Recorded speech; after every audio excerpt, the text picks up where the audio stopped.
Hello everyone and welcome to another edition of Tejano Keyboard right here on TejanoKeyboard.com. Today we're going to talk about finger dexterity and different practices that you can do to improve finger dexterity.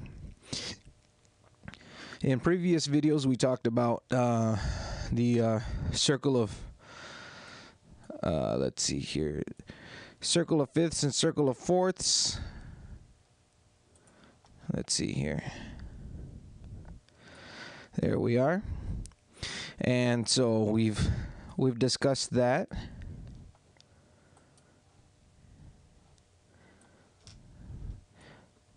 So just as a reminder, with our sharp keys, including C, they feel like this, you know, and we practice the scales with those fingerings, 3, 4, back down. The same for anything in the sharp keys. G's that way, you grip it here and then 4, 3, 4, 3, 4. Okay, and then we've discussed too that with the flat keys, including F, B flat, E flat, A flat, and G flat, that we grip them according to the thumb landing on C or B, and E and F. So like C sharp, D flat, really. D flat is like this. Excuse me.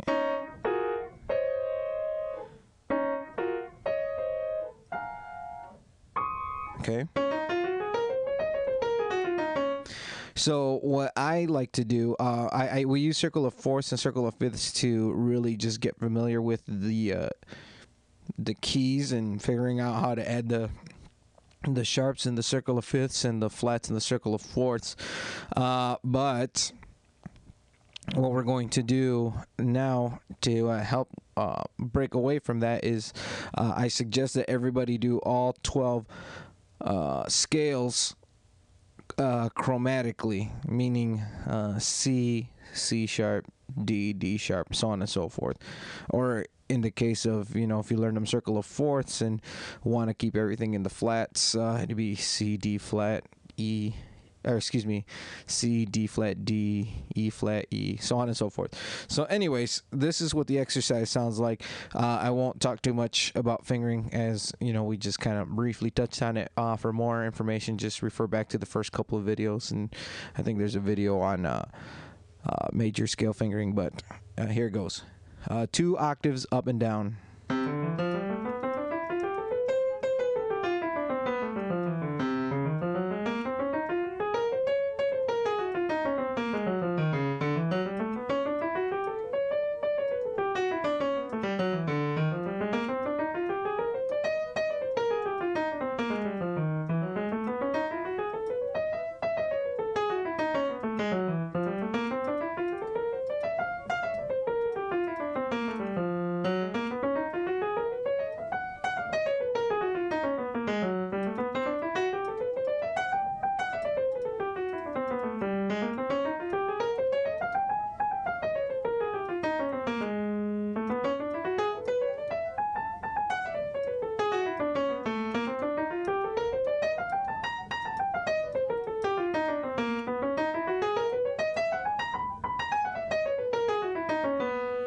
Alright, that was a little sloppy, but practice with a metronome, just kind of doing it for time's sake, just to see that. Now, the the next exercise that I do is broken thirds. Now, the thing about broken thirds is that everybody kind of fingers them differently depending on what feels comfortable for them. I won't spend too much time talking about fingering the scales in broken thirds. But if you guys do have any questions or want me to suggest some methods for some of the broken third stuff, it's almost like each scale is different in itself. So be sure to send me an email or a message or something, get a hold of me somehow, and I'd be glad to break it down for you on a one-on-one basis. But here's the broken third exercise.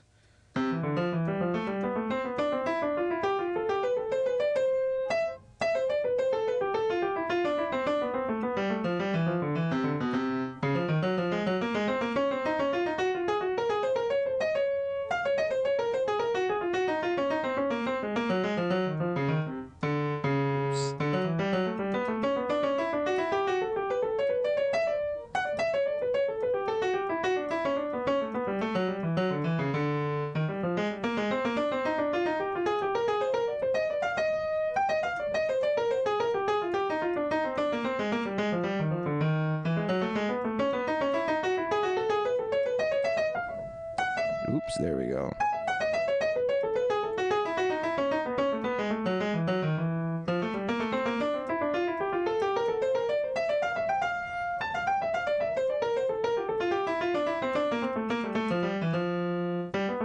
Oops, there we go.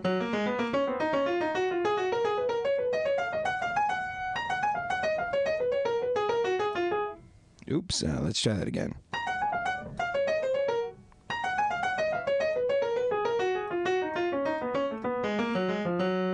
That was all wrong. That was all wrong.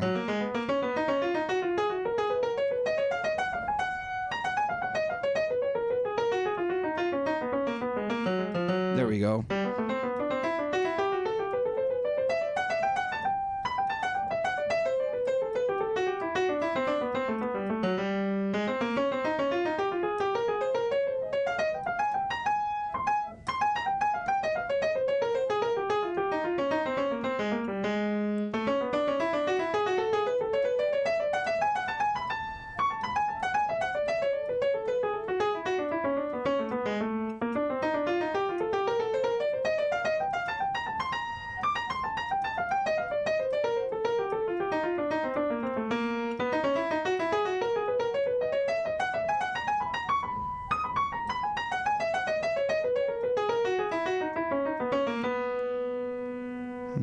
And then I'll bring you back to C.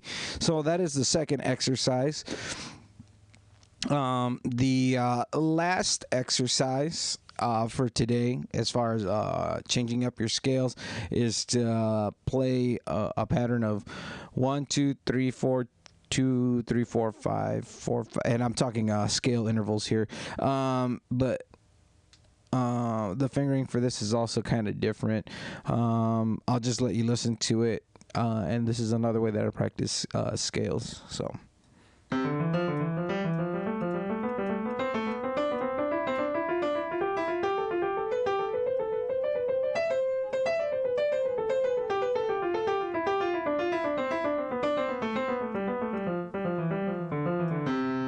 Okay. Oh, one more time.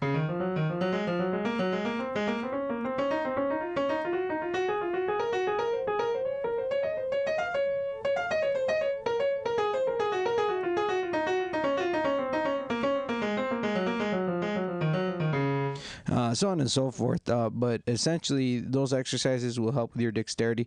Practice them slowly with the metronome, and build up your speed that way. So I hope that this was a little helpful, giving you some ideas of how to make scales a little more fun and not just so obnoxious, just going through all the scales. But it'll help with your timing, with your fingers, and being able to feel what it's like to play in all 12 keys. So thank you very much. Be sure to subscribe, tell your friends, and happy practicing. All right, thanks.